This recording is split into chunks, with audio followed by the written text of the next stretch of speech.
చూడండి తందూరి రోటీ chicken gravy curry ఎంత బాగైందో. Taste అయితే చాలా చాలా బాగుంటుందండి. ట్రై చేయని వాళ్ళు ఇలా ఖచ్చితంగా ట్రై చేయండి. Hello friends, welcome to our channel Pragya Vijay cook and vlogs. ఈరోజు నేను చేయబోయే recipe home made tandoori roti అండి. Chicken gravy curry. 1 spoon oil వేసుకోవాలి. నేను 1/2 kg చికెన్ తీసుకున్నానండి. 2 స్పూన్స్ కారం వేసుకోవాలి. 1.5 స్పూను సాల్ట్ వేసుకోవాలండి. 1 స్పూను పసుపు వేసుకోవాలి. 1 స్పూను అల్లం వెల్లుల్లి పేస్ట్, ఫ్రెష్గా దంచుకున్న అల్లం వెల్లుల్లి పేస్ట్ వేసుకోవాలండి. ఓకే అండి, దీన్ని ఇప్పుడు బాగా మిక్స్ చేసుకోవాలి. ఇలా మొత్తం ముక్కలకు పట్టేటట్టు మిక్స్ చేసుకోవాలండి. ఓకే అండి, చికెన్ అయితే మిక్స్ చేయడం అయిపోయింది. ఒక 10 to 15 మినిట్స్ దీన్ని మ్యారినేట్ చేసుకోవాలండి. ఓకే అండి, చికెన్ గ్రేవీ కోసం ఒక మీడియం సైజు ఆనియన్ తీసుకున్నాను. ఇలా కట్ చేసి వేసుకోవాలి. ఒక 4 లవంగాలు వేసుకోవాలి. 1 ఇంచ్ దాల్చిన చెక్క వేసుకోవాలి. 1 స్పూను ఎండు కొబ్బరి వేసుకోవాలి. 2 యాలకులు వేసుకోవాలి. 1 స్పూను ధనియా పౌడర్ వేసుకోవాలి. ఓకే అండి, దీన్ని ఇప్పుడు స్మూత్గా గ్రైండ్ చేసుకోవాలి పేస్ట్. ఓకే, దీన్ని ఇప్పుడు గ్రైండ్ చేసుకుందాం.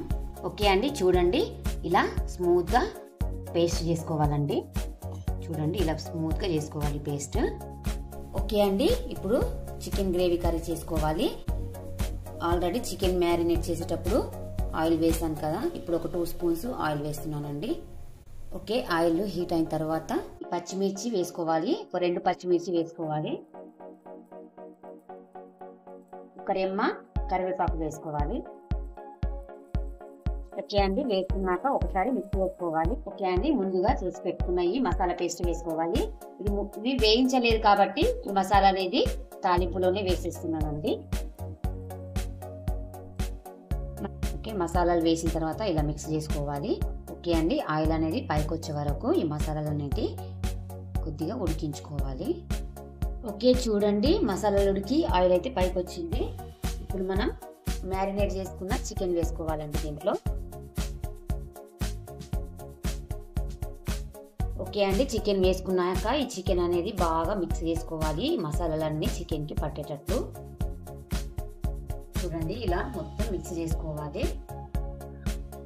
ఓకే అండి, చికెన్ అయితే మిక్స్ చేయడం అయిపోయింది. ఈ చికెన్ అనేది ఒక 10 నిమిషాలు లో ఫ్లేమ్లోనే మూత పెట్టేసి ఉడికించుకోవాలండి. ఓకే అండి, 10 మినిట్స్ అయింది. ఇప్పుడు చికెన్ ఎలా అయిందో చూద్దామండి. చూడండి చికెన్ అయితే కొద్దిగా అయిందండి. ఓకే అండి, ఒక చిన్న సైజు టమాటో వేసుకోవాలి. ఓకే అండి, టమాటో వేసుకున్నాక ఇలా బాగా మిక్స్ చేసుకోవాలండి. ఈ టమాటాలు మగ్గే వరకు కుక్ చేసుకోవాలి. ఓకే అండి, టమాటాలు మగ్గినాయో లేదో చూసుకుందాం ఒకసారి. చూడండి టమాటాలు అయితే కొద్దిగా మగ్గినాయండి. ఓకే అండి, మన గ్రేవీకి సరిపడా వాటర్ వేసుకోవాలి. నేనైతే ఒక 1/2 గ్లాస్ వాటర్ వేస్తున్నానండి.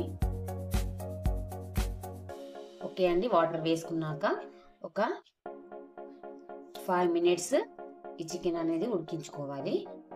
లో ఫ్లేమ్లోనే ఉడికించుకోవాలి. చికెన్ ఉడికిందో లేదో చూద్దాం ఇప్పుడు. చూడండి చికెన్ ఉడికి ఆయిల్ ఎలా పైకి వచ్చిందో ఒకసారి మిక్స్ చేసుకోవాలండి. చికెన్ అయితే ఉడికిపోయిందండి. ఓకే అండి, ఫైనల్గా కొత్తిమీర వేసేసుకోవాలి. ఓకే అండి, కొత్తిమీర వేసుకున్నాక ఒకసారి మిక్స్ చేసుకోవాలండి. ఓకే అండి, చికెన్ గ్రేవీ కర్రీ అయితే రెడీ అయింది. ఓకే అండి, ఇలానే మూత పెట్టేసి పక్కన పెట్టేసుకోవాలి. ఇప్పుడు ఓకే అండి, ఇప్పుడు రోటీస్ అయితే చేసుకోవడానికి పిండి అయితే కలుపుకోవాలండి. ఓకే అండి, రోటీస్ చేసుకోవడానికి ఈ కప్పుతో 2 కప్పుల బియ్యం పిండి వేసుకోవాలి. ఓకే అండి, 2 కప్పుల బియ్యం పిండి వేసుకుంటున్నాను. ఓకే, 2 కప్పుల బియ్యం పిండికి 1 కప్పు మైదా పిండి వేసుకోవాలండి. ఒక 1/2 స్పూను సాల్ట్ వేస్తున్నానండి. ఓకే అండి, పిండి అనేది హాట్ వాటర్తో మిక్స్ చేసుకోవాలండి. ఓకే అండి, మొత్తం ఇలా ఈ సాల్ట్ వేసుకున్నాక ఇలా మిక్స్ చేసుకోవాలి పిండి అనేది. కొద్దిగా హాట్ వాటర్ వేసుకుంటూ మిక్స్ చేసుకోవాలి. ఎక్కువ వేసుకోవద్దండి వాటర్, కొద్దిగా వేసుకోవాలి. పిండి అనేది పల్చగా చేసుకోవద్దండి, ఇలా పొడి పొడిగానే ఉండాలి. ఇంకొద్దిగా వేస్తున్నానండి వాటర్. మనం పిండి ముద్ద చేసుకునేటప్పుడు మళ్ళీ కొన్ని వాటర్ వేసుకుంటూ పిండి ముద్ద చేసుకోవాలి. ఈ పిండి అనేది ఆరిపోకుండా ఇలా ఉంచుకోవాలండి. వేడి నీళ్ళతో చేయడం వల్ల రోటీస్ అనేటివి బాగా వస్తాయి. ఓకే అండి, పిండి అనేది ఇలా పొడి పొడిగానే ఉంచుకోవాలి. ఓకే అండి, పిండి అయితే మిక్స్ చేయడం అయిపోయింది అండి. పిండి కలుపుకోవడం అయిపోయింది కదా, ఇప్పుడు మనం రోటీ చేసుకుందాం. ఓకే, బౌల్లో వేసుకోవాలండి. ఇప్పుడు కొద్దిగా వేసుకోవాలండి పిండి, ఒకేసారి వేసుకోవద్దు. ఈ పిండిని ఇప్పుడు ముద్దలాగా చేసుకోవాలి. కూల్ వాటర్ వేసుకుంటూ ముద్దలాగా చేసుకోవాలండి. కొన్ని వాటర్ వేసుకుంటూ ఇలా ముద్దలాగా చేసుకోవాలి. పిండి అనేది ఎంత బాగా మిక్స్ చేస్తే అంత బాగా వస్తాయండి రోటీస్ అనేటి. ఒకేసారి వాటర్ పోయకూడదండి, కొన్ని వేసుకుంటూ ఇలా ముద్దలాగా చేసుకోవాలి. ఒకవేళ పల్చగా అయితే అదే పొడి పిండి ఇంకొద్దిగా వేసుకుని ఇలా మిక్స్ చేసుకోవచ్చండి. ఈ పిండిని అయితే మనం చపాతీ పిండి లాగా మిక్స్ చేసుకోవాలి. ఎక్కువ పల్చగా ఉండద్దు, ఎక్కువ గట్టి ఉండద్దు అండి, మీడియంగా ఉండాలి. పిండిని అయితే ఇలా ముద్ద చేసుకోవాలండి. ఓకే, ఇప్పుడు దీన్ని రోటీ లాగా చేసుకోవాలి. పొడి పిండి వేసుకోవాలి, బియ్య పిండి. ఈ బాల్ని ఇలా చేసుకోవాలండి. ఓకే అండి, ఇప్పుడు రోటీ చేసుకుందాం.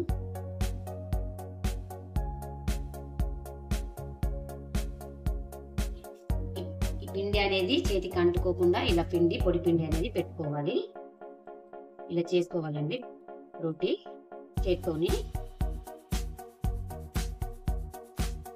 చేత్తో ఇలా కొట్టుకుంటూ అన్ని వైపులా స్ప్రెడ్ చేసుకోవాలండి. ఒకవేళ పిండి అనేది చేతికి అంటుకుంటే ఇంకొద్దిగా పొడి పిండి మన చేతికి అద్దుకోవాలి. పిండి అనేది చేతికి అంటుకోదండి. ఈ పిండి అనేది ఇలా మధ్యలోకి ఇలా చేసుకోవాలండి. మనకి ఎంత పెద్దగా కావాలనుకుంటే ఇంత పెద్దగా చేసుకోవచ్చు అండి. రాని వాళ్ళైతే ఇలా చిన్నగానే ట్రై చేయాలి. వచ్చిన వాళ్ళైతే ఇలా చేసుకోవడం వచ్చిన వాళ్ళైతే ఎంత పెద్దగా చేసుకోవచ్చు. ఓకే అండి, రోటీ అయితే చేయడం అయిపోయింది. ఇప్పుడు పెనం మీద వేసి కాల్చుకోవాలండి. ఇలా తీసుకోవాలండి, తీసుకొని ఇలా చేసుకోవాలి. ఇలా పెనం మీద వేసుకోవాలండి. ఓకే అండి, దీనిపైన ఇలా కూల్ వాటర్ వేసుకోవాలండి. కూల్ వాటర్ వేసుకొని ఇలా చేసుకోవాలి. ఇలా వాటర్ అంతా స్ప్రెడ్ చేసుకోవాలి. ఒకవేళ ఇలా చేయడం రాని వాళ్ళైతే తడిగుడ్డ చేసుకొని ఇలా పెట్టుకోవచ్చండి వాటర్. ఈ రోటీస్ అనేటి హై ఫ్లేమ్ లో కాల్చుకోవద్దండి, లో ఫ్లేమ్ లోనన్నా మీడియం ఫ్లేమ్ లోనన్నా పెట్టి కాల్చుకోవాలి. ఓకే అండి, రోటీ అనేది పెనం బాగా వేడైన తర్వాతనే కాల్చుకోవాలి. ఒక సైడ్ కాలిన తర్వాత ఇంకో సైడ్ టర్న్ చేసుకోవాలండి. రోటీ అనేది ఇలా టర్న్ చేసుకోవాలి. చూడండి, చెయ్యరాని వాళ్ళకు కూడా ఈజీగా చేసుకోవచ్చు రోటీస్. ఇవి చాలా ఈజీగా చేసుకోవచ్చు. ఇలా డార్క్ కలర్ గా కాల్చితేనే చాలా టేస్ట్ వస్తాయండి, లేదంటే పిండిగా ఉంటాయి లోపల. రాని వాళ్ళైతే ముందుగా కొంచెం పిండి తీసుకుంటూ చిన్నగా చేసుకుంటూ ట్రై చేయండి, ఖచ్చితంగా వస్తాయి మీకు.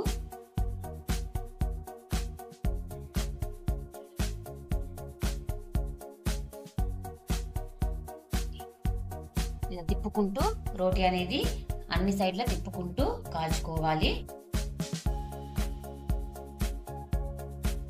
ఇలా తిప్పుకోవాలండి. ఇలా తిప్పుకుంటూ కాల్చుకుంటే రోటీస్ అనేది చాలా బాగా వస్తాయి.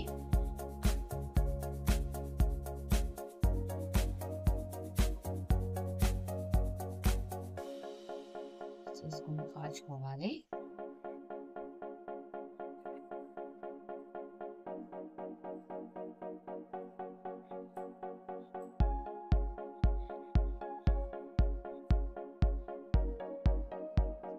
అండి, రోటీ అయితే కాల్చుకోవడం అయింది.